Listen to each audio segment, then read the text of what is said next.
Ciao, sono Daniele, sono il tastierista di Maria Luisa Congiu.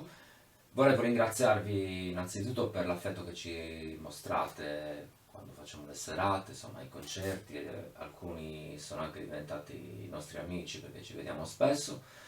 E niente, volevo darvi appuntamento alla prossima stagione, sperando che inizi presto. E niente, insomma, grazie a tutti.